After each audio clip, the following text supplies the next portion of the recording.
Jadi tidak ada itu namanya pertemuan, dialog terbuka atau diskusi khusus antara pemerintah dengan warga yang terdampak langsung, itu belum pernah. Pemda Daerah Istimewa Yogyakarta bakal menggusur seluruh PKL di sepanjang Jalan Malioboro mulai pekan ini. Jumlahnya mencapai 1.800 PKL. Mereka akan dipindah ke dua lokasi, yakni bekas gedung bioskop Indra di Ngupasan dan lahan di bekas kantor gedung Dinas Pariwisata Daerah Istimewa Yogyakarta.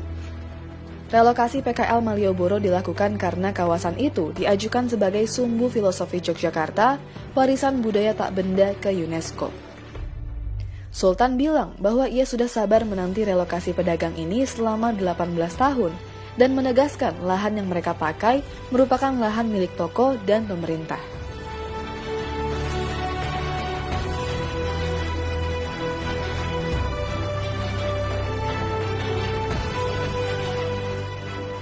Kebijakan ini menimbulkan kritik.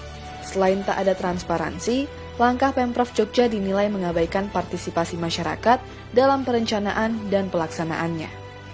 Sampai saat ini pun pemerintah tuh belum pernah komunikasi langsung dengan kami. Kita mempertanyakan juga apakah wisatawan itu punya motivasi untuk masuk ke wilayah tersebut. Karena kalau saya lihat belum ada yang menarik kalau dilihat. Jadi untuk bangunannya itu atapnya juga kayaknya kurang kokoh dan tiang-tiang penyangganya juga nggak kokoh. Banyak loh Mbak yang mendukung PKL itu, dalam artian hanya ingin ditata saja di Malioboro, karena memang Malioboro itu adalah PKL itu adalah identitas Malioboro. Menurut LBH Yogyakarta, dampak relokasi tak hanya dirasakan PKL di Malioboro.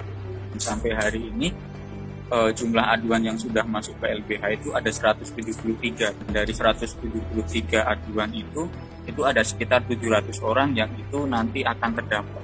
Itu tidak hanya mengenai tidak hanya berdampak pada PKL, berdampak juga pada pedagang asongan, kemudian pendorong gerobak, pedagang angkringan dan lain sebagainya. Nah, itu yang kemudian kami lihat dan itu tidak tercover di tempat relokasi. LBH juga menegaskan bahwa kepentingan perlindungan budaya tak harus meminggirkan para PKL. Dan harapannya tahapan relokasi ini itu dimulai dari tahapan awal, dimulai dari tahapan perencanaan yang itu sejak awal harus melibatkan masyarakat terdampak. Selama itu belum bisa dilakukan, ya kami meminta agar relokasi ini itu dihentikan dulu, Mbak. Karena pertama itu akan berdampak luas, dan dari bangunan kebijakannya sendiri pun itu memang masih belum siap. Kalau misalkan Sultan itu beralasan ya Malioboro ini akan kita daftarkan ke UNESCO sebagai warisan budaya tak benda.